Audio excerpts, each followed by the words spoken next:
My name is Rose.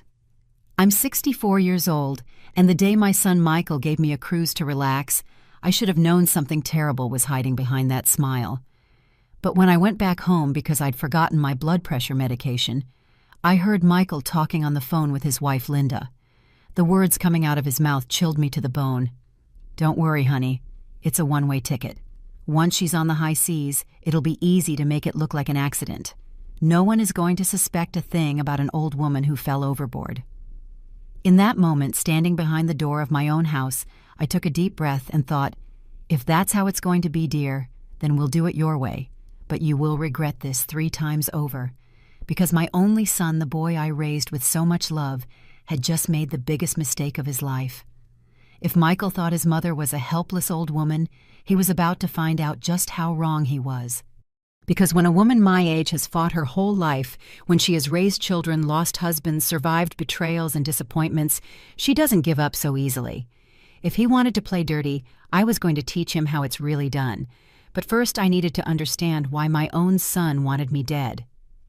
It had all started 3 days earlier when Michael came to my house with a radiant smile I hadn't seen in years. He was holding a golden envelope, the kind the most exclusive travel agencies use. "Mom," he said, hugging me with a strange enthusiasm, "I have a wonderful surprise for you. You've worked so hard your whole life, you've sacrificed so much for us, that Linda and I decided to get you something special." When I opened the envelope and saw the cruise tickets, my eyes filled with tears. A Caribbean cruise, 7 days sailing through crystal clear waters, visiting Paradise Islands. It was the trip of my dreams, the one I always postponed because the money was needed for other things. Michael's education, household expenses, family emergencies. "Son, this must have cost a fortune," I said, looking at the first-class tickets. "Mom, there's no price on your happiness," Michael replied with that soft voice that always melted my heart. "You deserve this and so much more. Besides, you need to relax, get away from the stress of the city, breathe in the fresh sea air." In my 64 years of life, I had learned to trust my instincts, and something in the way Michael looked at me, something in the way his eyes didn't quite meet mine, told me there was more he wasn't willing to tell me. But he was my son, my only son. The baby I had held in my arms for entire nights when he had a fever, the child I had taught to walk, the teenager I had supported in every important decision of his life. "When do I leave?" I asked, faking an excitement I no longer fully felt. "The day after tomorrow. Mom, everything is already arranged. You just have to get to the port with your luggage. Linda took care of all the details." That night, as I packed my suitcase, I couldn't shake a strange feeling. Michael had been very distant in recent months, visiting less, barely calling. And suddenly, this generous, unexpected gift. I decided it was my old age paranoia making me doubt my son's good intentions. After all, maybe he had really realized how much I had sacrificed for him and finally wanted to return some of that generosity. The day of departure, I got up early, finished packing my things, and when I was ready to leave, I realized I had forgotten my blood pressure pills in the bathroom medicine cabinet. I went back home, opened the door quietly so as not to make a noise, and that's when I heard Michael's voice talking on the phone in the living room. "Yes, Linda, she's already on her way to the port. No, she doesn't suspect a thing. The plan is going perfectly." His voice sounded cold, calculating, completely different from the loving voice he had used with me. I stood motionless behind the door, feeling as if the floor was opening up beneath my feet. "Mom's life insurance is for $200,000, Michael continued. "And with the inheritance from the house, that'll be at least another $300,000, enough to pay off all my debts and start over." My heart stopped. My own son was talking about my death as if it were a business deal, a cold, calculated transaction. "Don't worry, honey. A woman her age on the high seas, these things happen. No one is going to ask uncomfortable questions, and we will be the perfect mourners, the children devastated by the loss." Tears streamed down my cheeks, but not from sadness. It was a mix of rage, disappointment, and a determination I hadn't felt in years. In that moment, I understood I had raised a monster, and if I wanted to survive, I would have to be smarter than him. I left my house in silence, pretending I hadn't heard anything, but my mind was already working at full speed. I had to get to the port. I had to get on that ship, but now I knew that every step I took brought me closer to danger. During the entire taxi ride, watching the streets of my city pass by the window, I couldn't stop thinking about how I had gotten to this point. Rose Miller had dedicated my entire life to being the perfect mother. I married young at 20 to Michael's father. I worked as a secretary in a small office for 15 years, saving every penny I earned to give my family the best possible life. When my husband died in a car accident, Michael was just 12, and I decided my only priority in life would be to make sure he had everything he needed. I quit my job to take care of him full-time. I sold my car, pawned my jewelry, used all my savings to pay for the most expensive university in the city. While other mothers my age went out with friends, traveled, treated themselves, I stayed home sewing clothes to sell for extra money for Michael's expenses. I never complained. I never demanded anything from him. I thought I was raising a good man, someone who would value everything his mother had done for him. How foolish I was. When Michael married Linda 5 years ago, I was so happy. I thought I would finally have the family I had always dreamed of, that I would have a daughter-in-law, grandchildren, family gatherings full of love. But Linda never liked me. From the first day I saw in her eyes that contempt some women feel for their mothers-in-law, as if I were a nuisance in their perfect marriage. And Michael, my dear Michael, began to change. The visits became less frequent, the calls shorter, the excuses more elaborate. When I asked him about his work, he gave me vague answers. When I asked him about his plans, he changed the subject. Now, sitting in the back of that taxi, I understood that the signs were everywhere, and I had chosen to ignore them. Like that time 6 months ago when I arrived at his house unannounced and found Michael arguing heatedly on the phone about money. He got nervous when he saw me hung up quickly and told me it was a minor problem at work. Or the time I heard Linda telling a friend that she wished I didn't live so close to them, that they needed their space. When I mentioned this to Michael, he said I had misunderstood that Linda loved me very much, but that sometimes women said things they didn't really mean. I always found excuses to defend them, to justify their behavior, to convince myself that my imagination was playing tricks on me. But now, with the truth hitting me like a slap in the face, I understood that my son had been planning this for a long time. It wasn't an impulsive decision. It was a calculated, thought-out plan crafted with the coldness of a professional killer. The taxi stopped in front of the port. The cruise ship was imposing, a 12-story white giant rising into the sky like a floating building.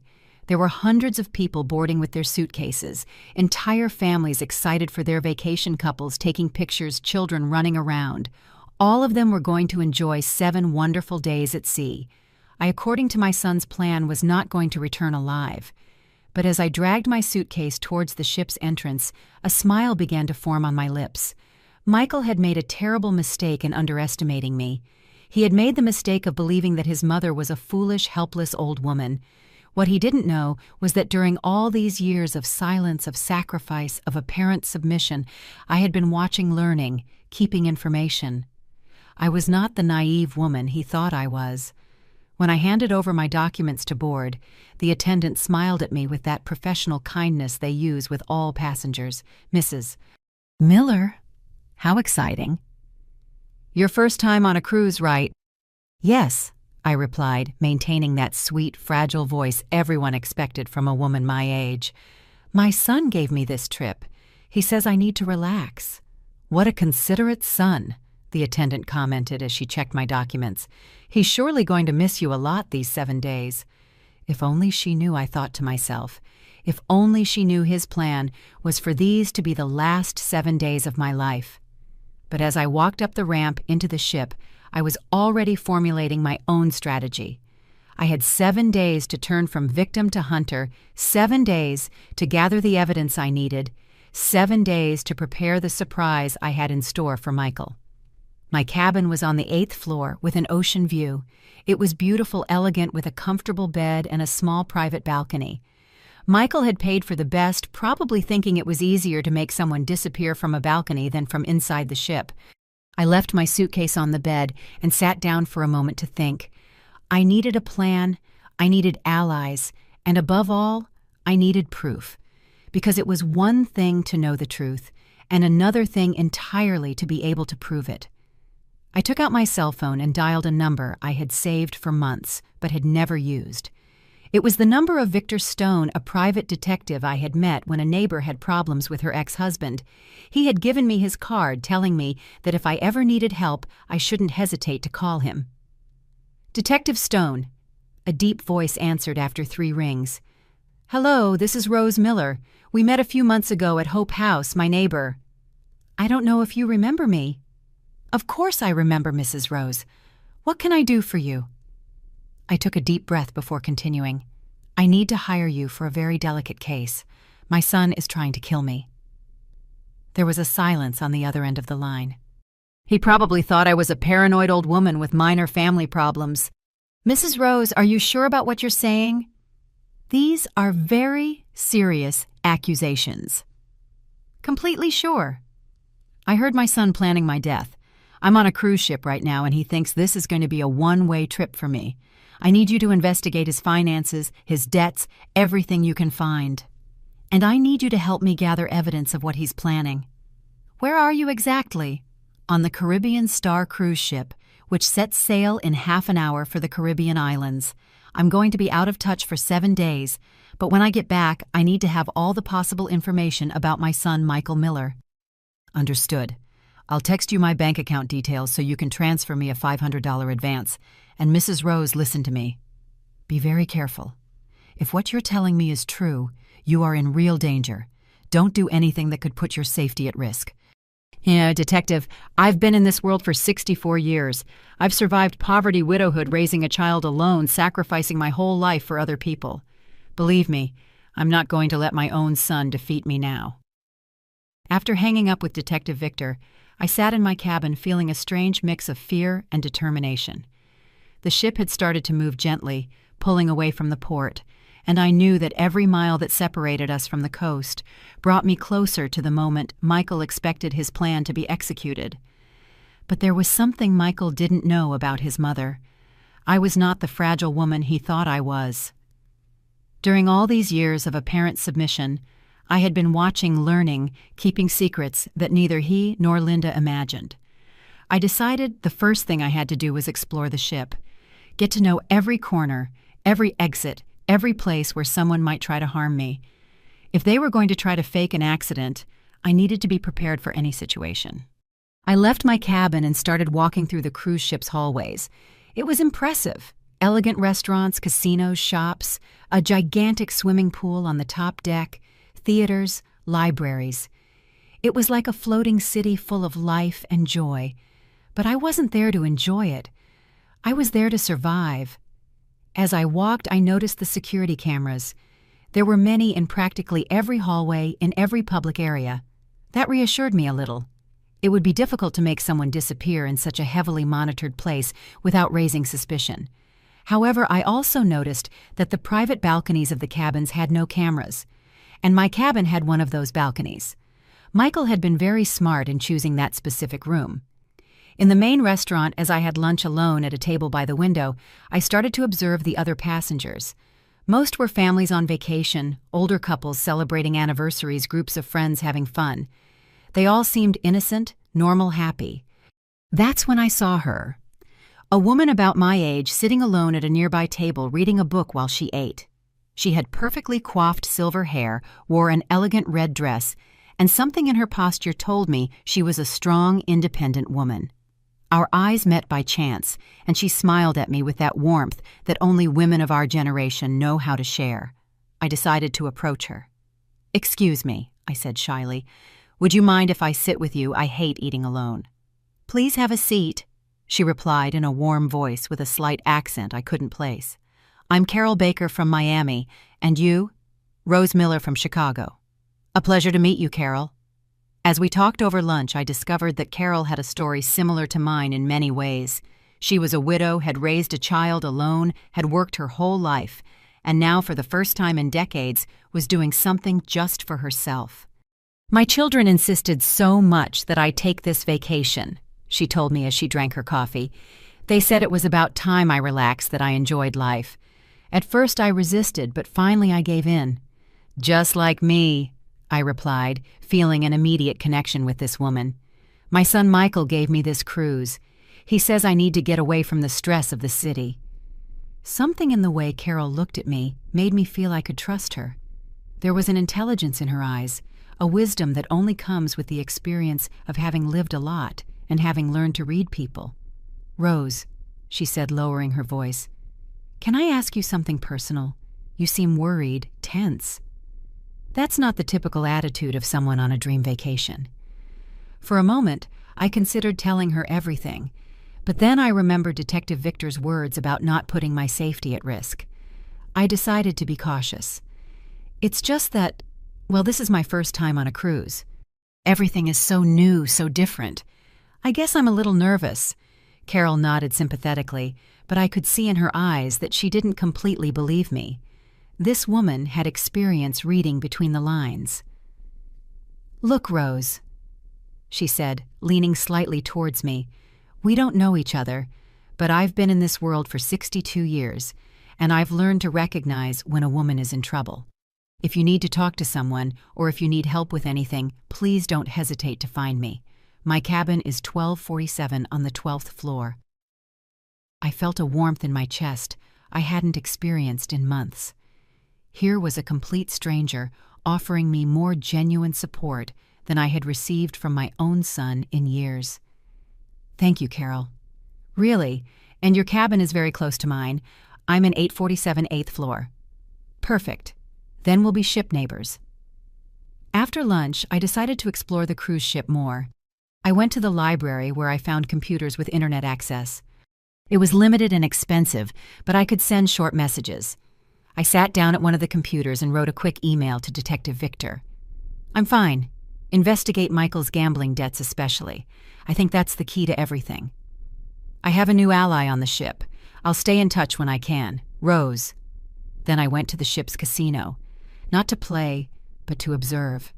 I wanted to understand how the world of gambling worked, what kind of debts someone could accumulate, how people got so desperate for money that they considered murder as an option.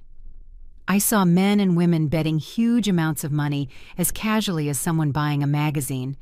I saw the excitement on their faces when they won and the desperation when they lost. I saw how some players seemed to be in a downward spiral, betting more and more money in a desperate attempt to recover what they had lost. And then I understood. Michael wasn't just an ungrateful son. He was a desperate man, probably with huge debts, who saw his mother's death as the only way out of his financial problems. That evening, while I was having dinner in the main restaurant, I ran into Carol again. This time she approached my table without me inviting her. "Rose," she said, sitting down across from me, "I've been thinking about our conversation this afternoon, and I have to tell you something. You don't look like a woman on vacation. You look like a woman who is running away from something, or who is planning something." I was silent for a moment, weighing how much I could reveal. "Carol," I said finally, "have you ever discovered that someone you love deeply has betrayed you in the worst possible way?" Her eyes softened, and I saw a flash of recognition in them. "Yes," she replied simply. "My first husband. I found out he had been stealing money from my father's company for years. He almost bankrupted our entire family." "What did you do?" "What I had to do. I gathered all the evidence, confronted him, and made sure he paid for what he had done. But Rose, we're talking about your son." I took a deep breath.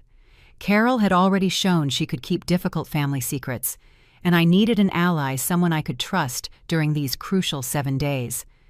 "Carol," I said, looking her directly in the eye, "my son is trying to kill me, and I have 7 days to stop him and prove what he's planning." The expression on Carol's face changed immediately. It wasn't surprise, it wasn't disbelief. It was the look of a woman who had lived long enough to know that families can hide the darkest secrets. "Rose," she said, lowering her voice to a whisper, "tell me everything, from the beginning." For the next 40 minutes, I told Carol the whole story.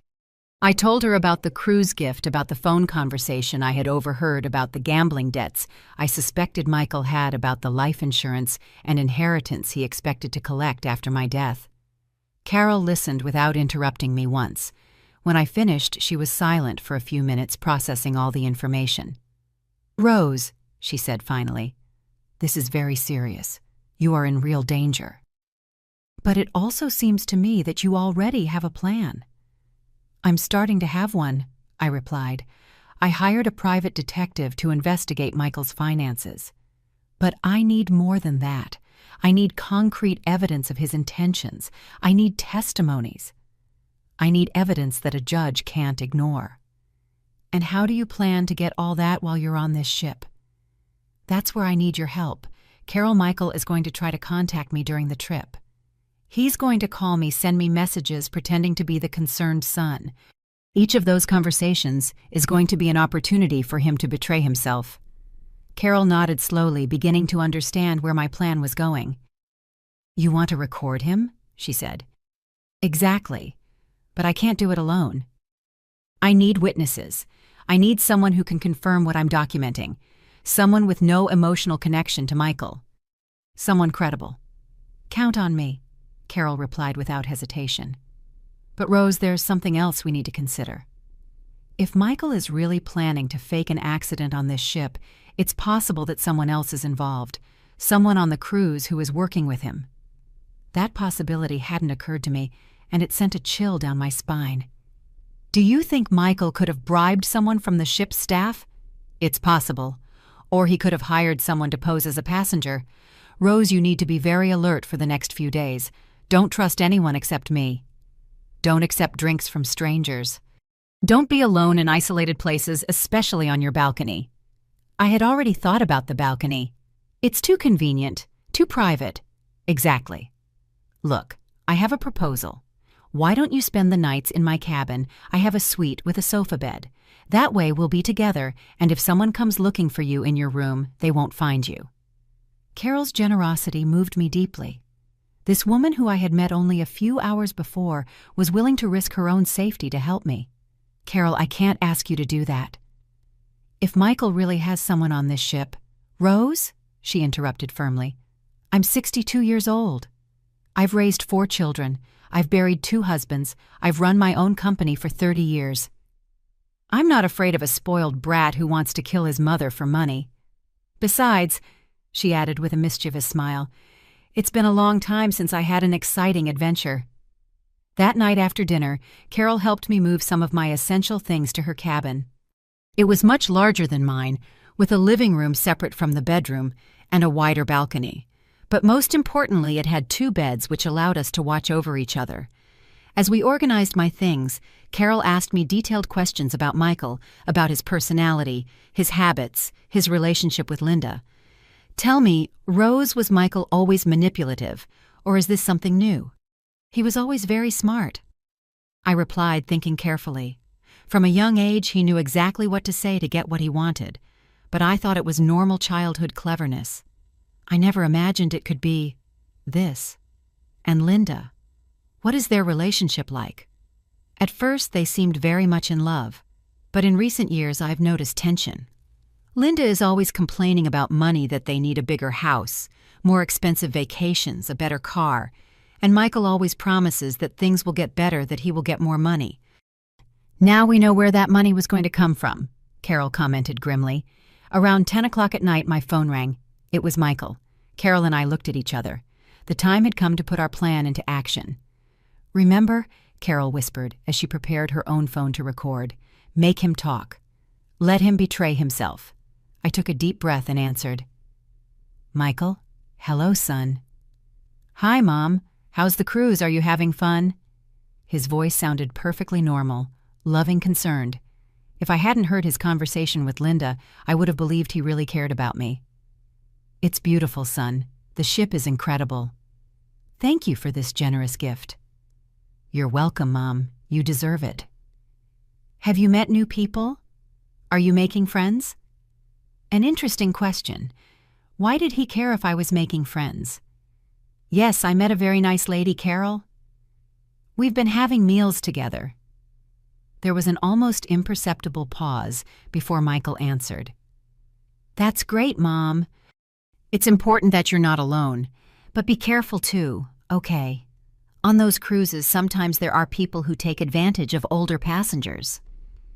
Carol looked at me with wide eyes. Michael had just planted the seed of doubt about anyone who could be my ally. Don't worry, son. I'm very cautious. But tell me, how are things over there? How's Linda? Everything's fine, Mom. Linda sends her love. She says she hopes you're enjoying yourself a lot and that you relax completely. How sweet of her. Michael, can I ask you something? Of course, Mom, anything. Why did you decide to give me this trip right now? I mean, it was so sudden, so unexpected. Another pause, this time longer. Well, Linda and I have been talking a lot about you lately. We realized that you look very tired, very stressed. And we thought you needed a break to get away from it all for a while. Get away from it all?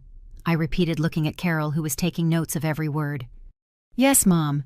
Sometimes you need to completely disconnect from the routine, don't you think? I guess so.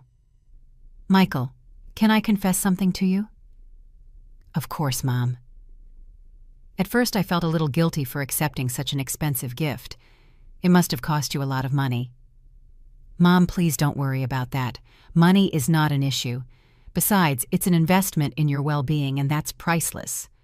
Carol wrote on a piece of paper and showed it to me. Ask him about the return. Michael, a silly question. Do you have a copy of my return tickets? Because I checked my documents and I only find the one-way ticket. The silence that followed was deafening. It lasted so long that for a moment I thought the call had been disconnected. Michael, are you there? Yes, Mom.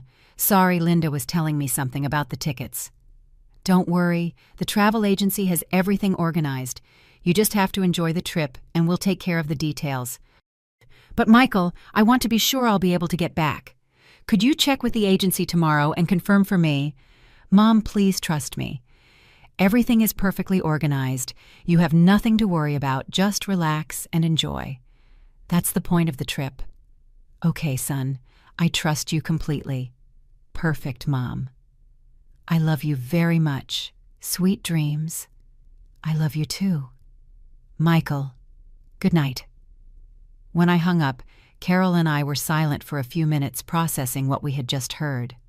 Rose, Carol said finally, that conversation was very revealing.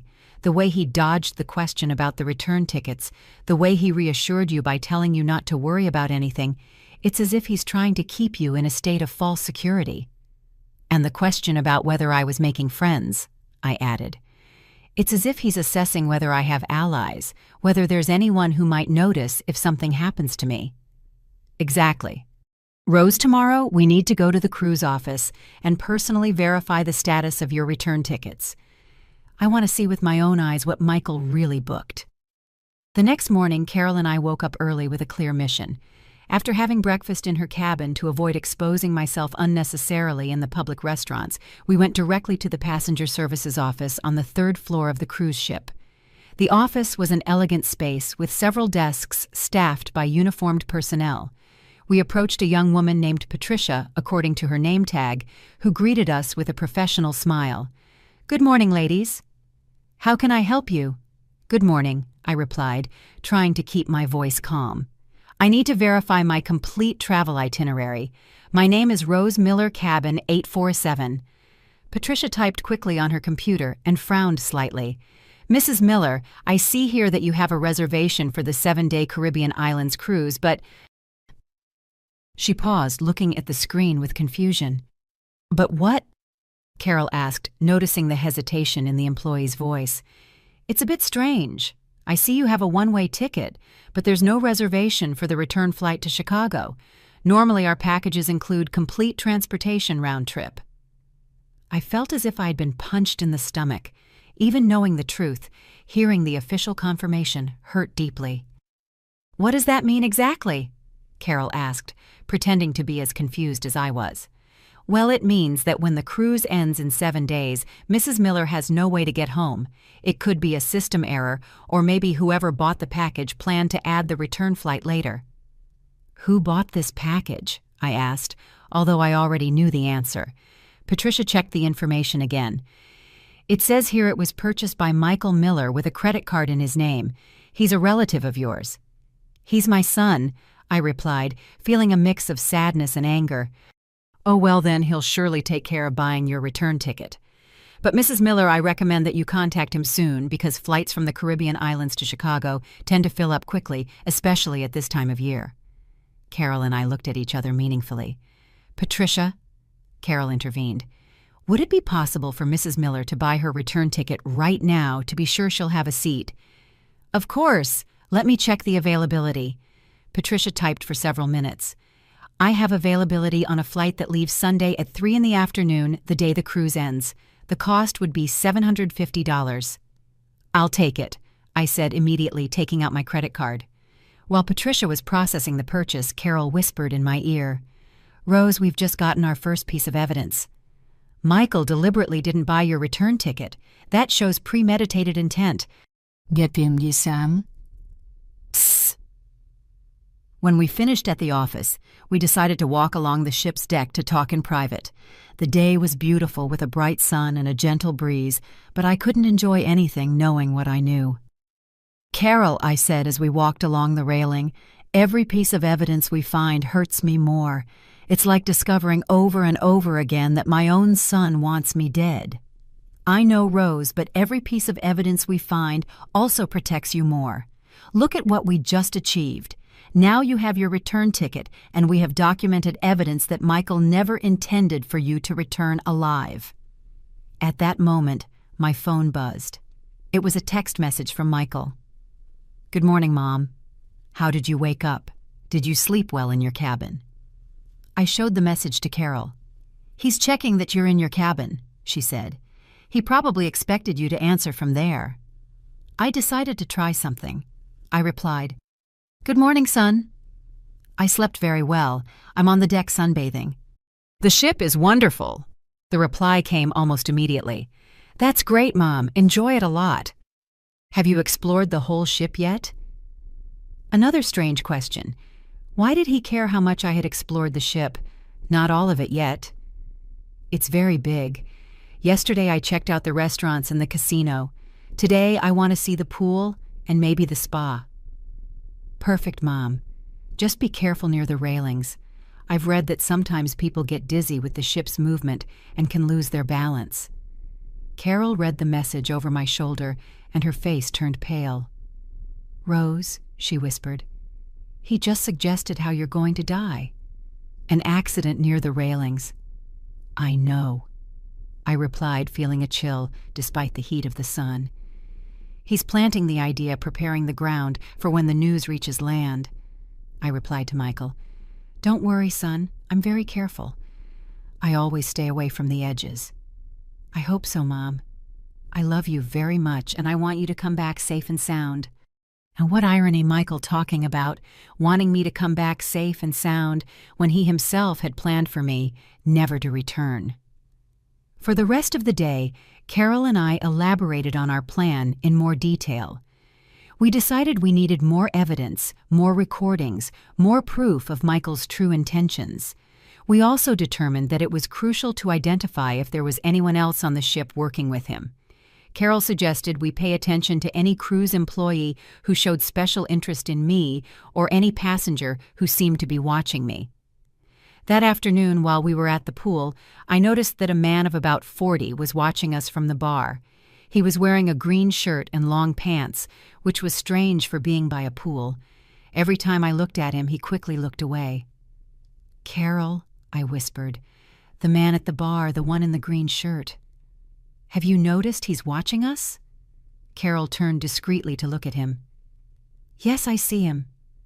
"And you're right, his behavior is suspicious. Let's do a test." Carol got up and walked to the other side of the pool as if she were going to the restroom. I stayed where I was watching the man. Sure enough, his eyes followed me the whole time, completely ignoring Carol. When Carol returned, she confirmed what I already knew. "Rose, that man is definitely watching you specifically. When I walked away, he paid no attention to me. His eyes were fixed on you." "What do we do?" "We're going to be very smart. Get up and walk towards the elevator. I'm going to stay here and watch if he follows you." I did exactly as Carol suggested. I got up, gathered my things slowly, and walked towards the elevator. When the doors opened, I looked back discreetly. The man in the green shirt had gotten up from his seat at the bar and was walking in my direction. I quickly got into the elevator and pressed the button for the 12th floor where Carol's cabin was. When the doors closed, I felt a temporary relief, but also a terrifying confirmation. Michael definitely had someone watching me on the ship. 15 minutes later, Carol arrived at the cabin. "Rose, you're right. That man followed you to the elevator. When he saw that you had gone up, he also took the next elevator. It's definitely suspicious. What do we do now if Michael has someone here? I'm in real danger." "We're going to be smarter than them," Carol replied with determination. "Tomorrow we're going to confront that man, but safely. We're going to make him betray himself just like we're doing with Michael." That night, while we were having dinner in Carol's cabin, to avoid exposing ourselves in the public restaurants, my phone rang again. This time it was Linda. "Rose, how are you?" "It's Linda. How's the cruise?" It was the first time in months that Linda had called me directly. Her voice sounded forcedly cheerful. "Hello, Linda. What a surprise to hear from you. The cruise is beautiful. Thank you very much." "That's great, Rose. Michael told me you spoke yesterday and that you're very happy. That gives us a lot of peace of mind." Carol activated the recording on her phone. "Yes, I'm enjoying it a lot. Although I have a question. Linda, yesterday I went to the cruise office and they told me I don't have a return ticket. Do you know anything about that?" There was a long pause before Linda answered. "Oh, Rose, how strange. Michael took care of all the details. Maybe there was a system error. But don't worry, we'll take care of fixing it." "Are you sure? Because I already bought my own ticket to be safe." Another pause. "You already bought your return ticket. Rose, you didn't have to do that. We were going to take care of it." "It's just that I was a little scared of getting stranded in the Caribbean with no way to get home." Of course, I understand perfectly. Well, Rose, I'll let you get back to enjoying yourself. See you when you get back." "Linda, before you hang up, can I ask you something?" "Yes, tell me. Why did you decide to give me this trip right now? Michael told me you had been talking about me, but he didn't explain what specifically motivated you." "Well, it's just that lately we've noticed you're very tired, Rose. Very stressed. And we thought you needed a long break." "A long break?" "Yes, get away from it all for a while. Sometimes you need to completely disconnect from the daily routine." The same words Michael had used, as if they had rehearsed the answer. "I understand.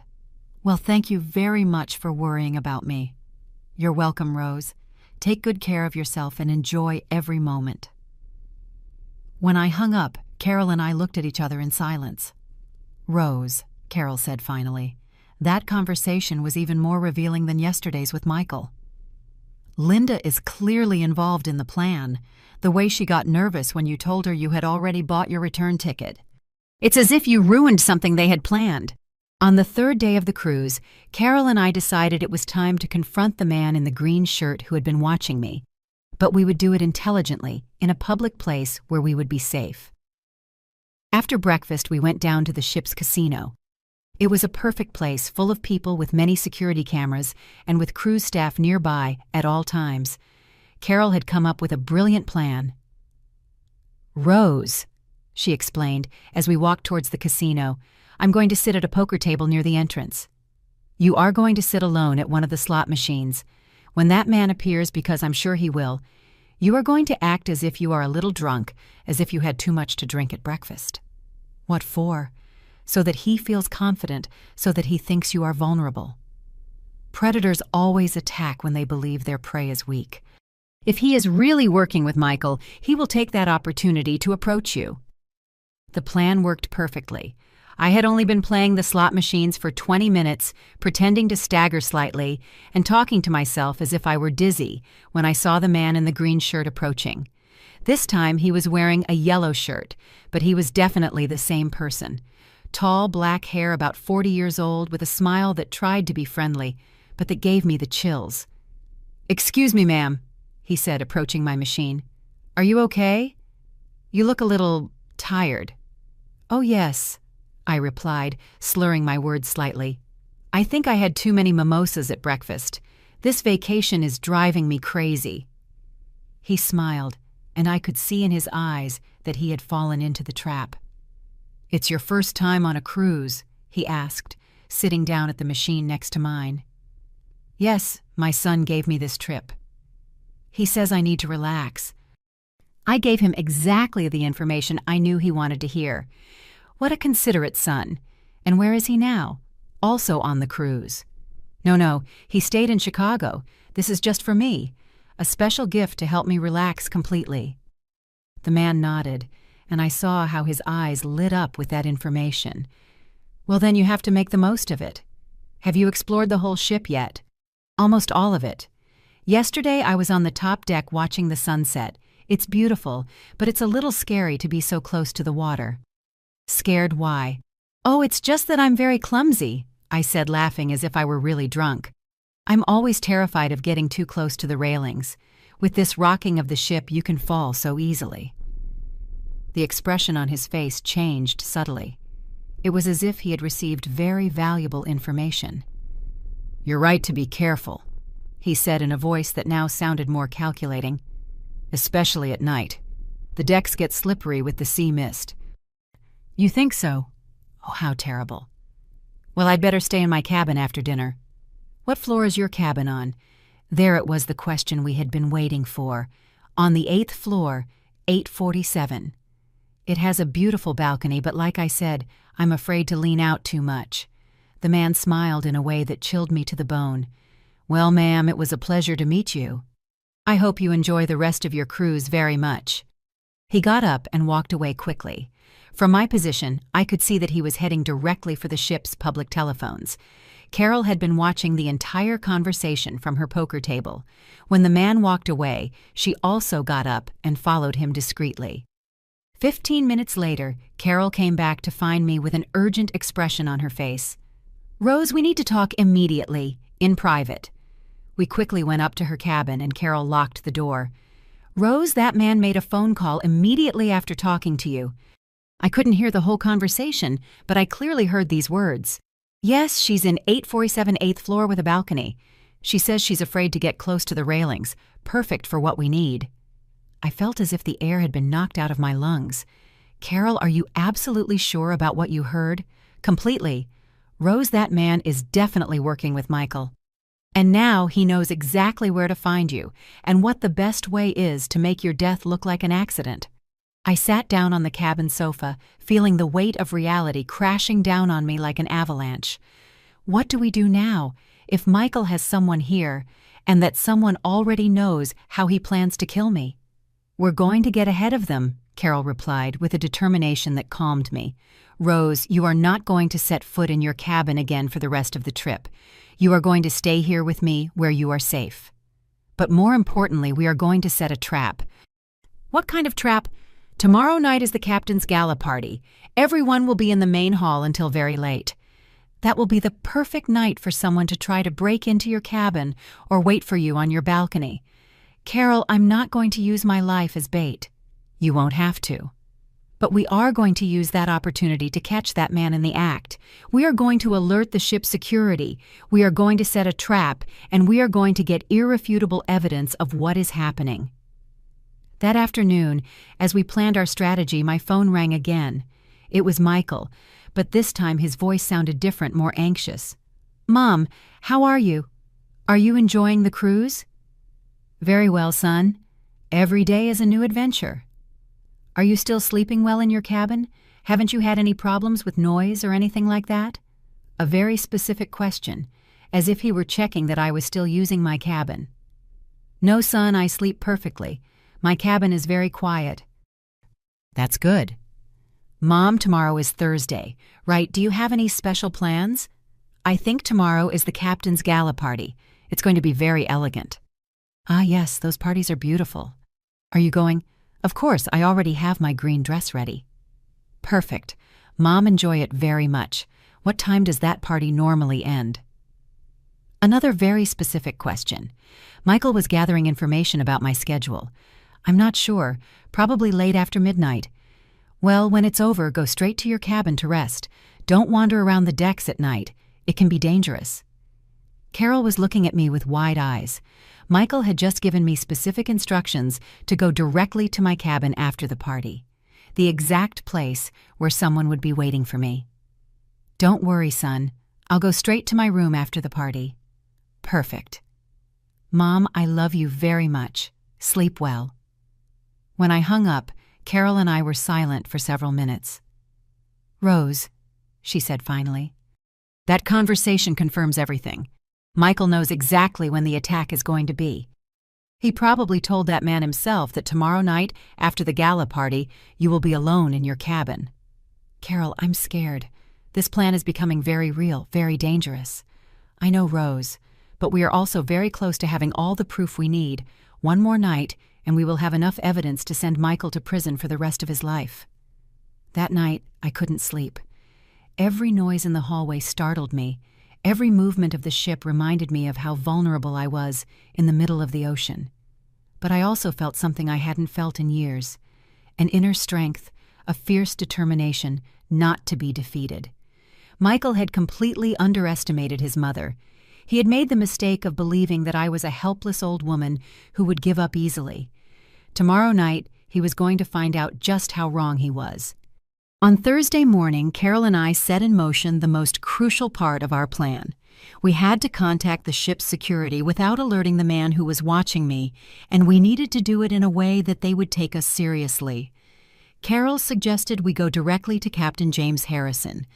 As a former businesswoman, she knew that going directly to the highest authority was the best way to ensure we were heard.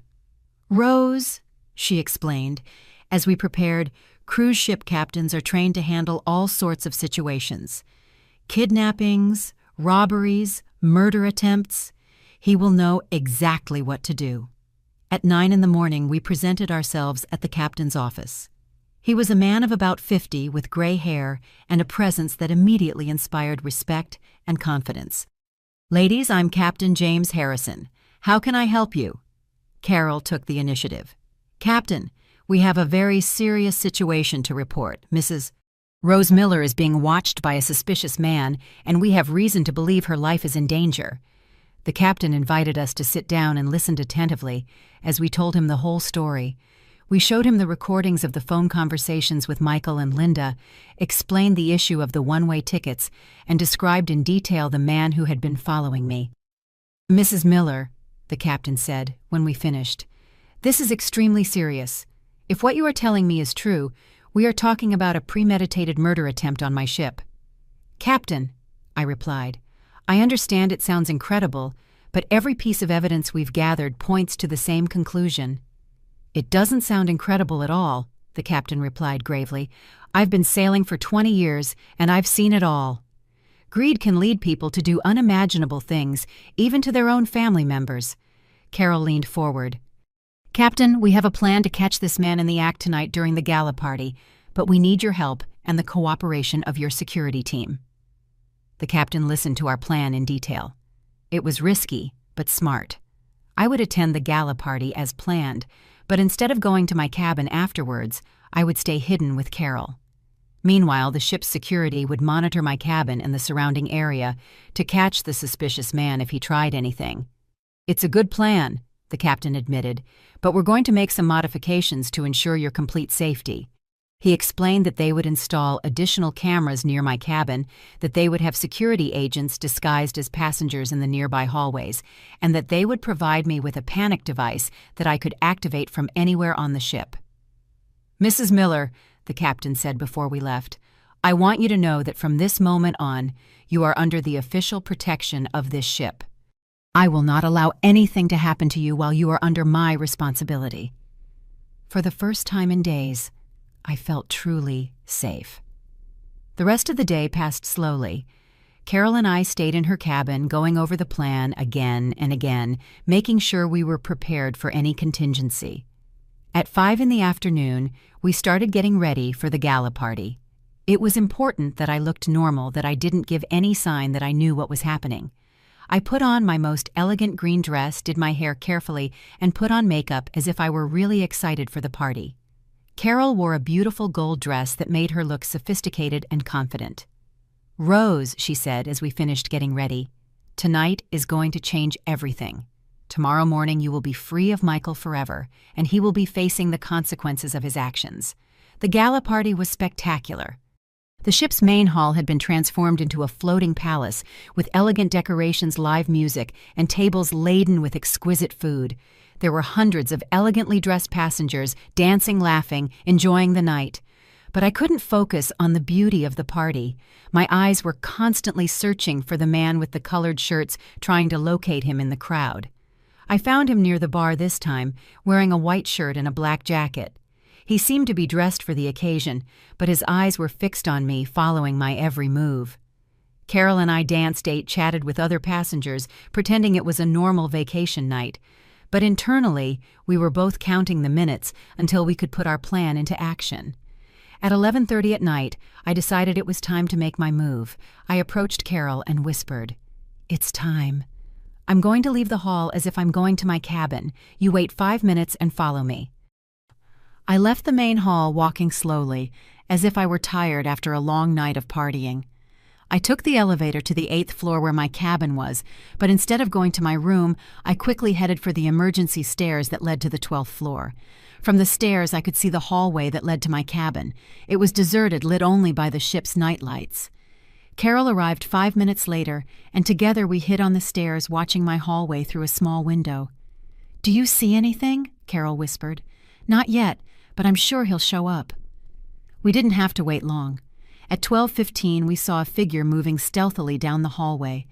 It was the man in the white shirt, but now he was wearing black gloves and something in his hands that I couldn't identify. He went straight to my cabin and stopped in front of the door. He took something out of his pocket, probably lock-picking tools, and began to work on the door. "Carol?" I whispered. "He's breaking into my cabin. We need to alert security now." Carol immediately activated the panic device the captain had given us. A small red light began to flash, sending a silent signal to the security team. The man managed to open my cabin door and went inside. From our position, we could see that he had a small flashlight and was inspecting the room. 3 minutes later, ship security agents began to appear in the hallway. They moved silently, surrounding my cabin from both directions. Suddenly, the man came out of my cabin and headed for the balcony. We continued to watch him through the hallway windows. He was inspecting the balcony railing as if he were planning exactly how to make my death look like an accident. That's when the ship's security acted. 3 agents entered the cabin, simultaneously surrounding the man before he could react. From our position on the stairs, we could hear the commotion as he was arrested. He was shouting, insisting that he had entered the cabin by mistake, that he had gotten the wrong room. But when they searched his pockets, they found a small vial of liquid lock-picking tools, and most incriminating of all, a cell phone with text messages from Michael. Carol and I went down to the 8th floor where Captain Javier was already supervising the situation. "Mrs. Miller," the captain said, "we caught your attacker. And we found some very interesting evidence." He showed me the man's phone. There were several messages from Michael with specific instructions. "Wait until after midnight. Make it look like she fell from the balcony by accident. Make sure there are no signs of a struggle." I felt a mix of relief and horror. Relief because I was alive and safe. Horror because I had the final confirmation that my own son had paid someone to murder me. "Captain," I asked with a trembling voice, "what happens now? Now, Mrs. Miller, this man will be formally arrested when we arrive in port tomorrow, and you will have all the evidence you need to prosecute your son for attempted murder." Friday morning was the longest of my life. After the man Michael had hired was arrested, Carol and I stayed awake in her cabin processing everything that had happened. Captain Javier had ordered that the detainee be kept in a security cell on the ship until we reached port. "Rose," Carol said as we drank tea at 3 a.m. "Do you realize what we just accomplished? We not only saved your life, but now we have irrefutable evidence to send Michael to prison." "I know," I replied, feeling a strange mix of triumph and deep sadness. "But Carol, I also just found out that my only son, the boy I raised with so much love, really wanted me dead. I don't know how I'm going to recover from that." "You're going to recover because you are a stronger woman than Michael ever imagined. And because now you will have the opportunity to live your life free from his manipulation and cruelty. At 6 in the morning, Detective Victor called me from Chicago. He had been working all night investigating Michael's finances. "Mrs. Rose," he said in an excited voice, "I found exactly what we were looking for. Your son has gambling debts of over $200,000 with very dangerous loan sharks. But that's not all." "What else did you find?" "Michael has been forging your signature on bank documents for months. He has used your house as collateral for several loans without your knowledge. If you had died, he would have inherited everything and been able to pay his debts. But Rose, there's something else you need to know." "Tell me." "Linda is also up to her neck in debt. She has maxed out credit cards for over $50,000. They were both desperate for money, and your death was the only solution they saw." Every new revelation was like a dagger to the heart. Not only Michael, but also Linda had been planning my death for money. "Detective Victor, what do we need to do now?" "When you return to Chicago tomorrow, we will go directly to the district attorney's office. With all the evidence we have, Michael and Linda will be arrested immediately." After hanging up, I sat in silence for a long time. Carol respected my need to process everything I had heard. Finally, I decided it was time to do something I had been putting off: call Michael. "Carol," I said, "I want to call Michael now. I want to hear his voice when I tell him I know everything he's done. Are you sure, Rose, that could be dangerous? If he realizes his plan failed, I don't care about the danger anymore. I'm tired of pretending, tired of acting like the naive mother who knows nothing. I want him to know that his mother is not the foolish old woman he thought she was." I dialed Michael's number. He answered after the second ring. "Mom, what a surprise." "How did you wake up? Did you sleep well after the party?" His voice sounded falsely cheerful as always, but now I could hear the lie behind every word. "Hello, Michael. Yes, I slept very well, but I have to tell you something very interesting that happened last night." "What happened, Mom?" "Well, after the party, when I got back to my cabin, I found a man trying to break into my room. Can you believe that?" There was a long silence on the other end of the line. "A man. What kind of man?" "A man about 40 years old. The ship's security arrested him. And you know what's the strangest thing, Michael?" "What, Mom?" "When they checked his phone, they found messages from you, messages where you gave him instructions on how to kill me and make it look like an accident." The silence that followed was deafening. It lasted so long I thought Michael had hung up. "Michael, are you still there?" "Mom," he said finally in a completely different voice, cold and calculating. "I don't know what you're talking about. That's impossible." "Is it impossible?" "Michael, I have recordings of all our phone conversations. I have evidence that you never bought my return ticket. I have proof that you hired a killer. And the detective I hired has evidence of all your gambling debts and the fraudulent loans you took out using my house." Another long silence. "You hired a detective? Mom, you've gone crazy."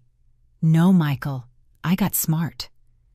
For the first time in my life, I stopped blindly trusting you and started using my brain." "Mom, I think the stress of the trip is getting to you. You're saying things that don't make sense." "They don't make sense. Michael, your plan failed. The man you hired is arrested.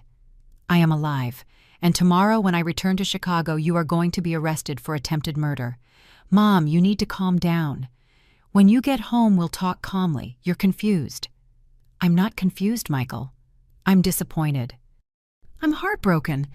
I'm sad that I raised a son who valued money more than his own mother's life. But I'm not confused. Mom?" "Don't call me Mom anymore," I said with a firmness I didn't know I had. "A mother is someone you respect, love, protect. You only saw me as an obstacle between you and my money. Listen to me carefully, Michael. When I get to Chicago tomorrow, I'm going to hand over all the evidence to the DA. I'm going to testify against you. And I'm going to make sure you spend the rest of your life in prison thinking about what you did to the woman who gave you life. Mom, you can't do that. I'm your son. A son doesn't try to kill his mother. A monster does." I hung up the phone. Carol hugged me as tears streamed down my cheeks. They weren't just tears of sadness. They were tears of liberation, of anger, of relief, of pain. It was as if all the feelings of the past few days were pouring out of me at once. "Rose," Carol said softly, "what you just did took incredible courage. That wasn't the end of a relationship. That was the birth of a new Rose, a woman who will never again allow anyone to abuse her kindness." We spent the rest of the day preparing for the return to Chicago. Captain Javier helped us organize all the evidence: the recordings of the phone conversations, the security reports, the witness statements, the photos of the arrested man, and the items found in his possession. "Mrs. Miller, the captain said before dinner, "I want you to know that in my 20 years of sailing, I have never seen a woman show as much courage and determination as you did this week. Your son completely underestimated his mother." That night, my last night on the cruise, Carol and I had dinner in the main restaurant for the first time since the first day. I no longer had to hide. I no longer had to pretend. I no longer had to be afraid. "Carol," I said, as we toasted with champagne, "I don't know how to thank you for everything you've done for me. You saved my life. Rose, you saved your own life. I was just your partner in adventure. But I want you to know that this experience changed me too. It reminded me that women our age still have a lot to offer the world, a lot of strength to show." "What are you going to do when we get back to land?" "I'm going back to Miami, and I'm going to start living my life more fully." "And you? Rose, what are you going to do?" "I'm going to make sure Michael pays for what he did. And then I'm going to start living for myself for the first time in 64 years. On Saturday morning, when the cruise ship arrived at the port of Cozumel, I was no longer the same woman who had boarded that vessel 7 days earlier. I was Rose Miller, but a completely new version of myself, stronger, smarter, more determined than ever. Carol and I said goodbye at the port with tears in our eyes, but also with the promise to stay in touch forever. She had been more than a friend during those crucial days. She had been my sister, my ally, my savior. "Rose," she said, as we hugged for the last time, "remember that you are no longer the woman who sacrifices in silence. You are the woman who fights for her life and wins. Never forget that strength you discovered. I will never forget it, Carol. And I will never forget that when I needed someone most, you appeared like an angel in my life." My flight to Chicago left at 3 in the afternoon. I had enough time to call Detective Victor and confirm that everything was ready for what was coming. "Mrs. Rose," Victor said, when we spoke, "I have everything prepared. The moment you land, we are going directly to the DA's office. The prosecutor has already reviewed all the evidence I sent him and is ready to proceed with the arrest warrants." During the flight back to Chicago, I couldn't help but reflect on everything that had happened. A week ago, I was a 64-year-old woman who lived in silence, who had dedicated her entire life to pleasing others, who had allowed herself to be underestimated and ignored. But those 7 days on the cruise had transformed me completely. I had discovered that I had a strategic intelligence I had never used, a courage I had never shown, a determination I had never needed. When the plane landed in Chicago, Detective Victor was waiting for me at the airport. He was a man of about 50, tall, with gray hair, and a presence that immediately inspired confidence. "Mrs. Rose," he said, shaking my hand, "it's an honor to finally meet you. What you accomplished on that cruise was extraordinary." "Detective, I just did what I had to do to survive." "No, ma'am. You did much more than survive. You orchestrated your own son's downfall with a precision that even the most experienced detectives admire." We went directly to the prosecutor's office, where District Attorney Carlos Mendoza was waiting for us. He was a serious man, about 40 years old, who had meticulously reviewed all the evidence. "Mrs. Miller," the DA said after listening to my full testimony, "in my 15 years as a prosecutor, I have never seen a case so well documented by the victim herself. The recordings, the financial evidence, the testimonies from the cruise ship staff, it all forms a rock-solid case." "What happens now?" I asked. "Now we issue the arrest warrants for Michael Miller for attempted murder, criminal conspiracy, and financial fraud. For Linda Miller," for criminal conspiracy and complicity in attempted murder. They will both be arrested before the end of the day. 2 hours later, I was sitting in my living room in my own home waiting. Detective Victor had insisted on staying with me until Michael and Linda were arrested, just in case they tried something desperate. At 6 p.m, my phone rang. It was D.A. Mendoza. "Mrs. Miller, I have news. Michael and Linda have been arrested. We found them at their house apparently preparing to flee the country." They had packed suitcases and plane tickets to Argentina. I felt a mix of relief and deep sadness. Relief because I was finally completely safe. Sadness because of the final confirmation that my son really had wanted to kill me. What will happen to them now? They will be prosecuted by the justice system. With all the evidence we have, they will likely receive long prison sentences. Michael is facing charges that could lead to 20 years in prison. Linda, as an accomplice, is facing up to 10 years.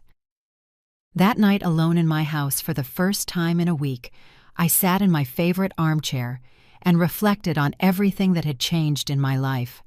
I no longer had to live in fear of my own son. I no longer had to pretend I didn't know how cruel he was. I no longer had to sacrifice my well-being for someone who didn't value me. But more importantly, I had discovered something about myself that I had never known. I was capable of fighting for my own life and winning. The following months were a whirlwind of legal proceedings.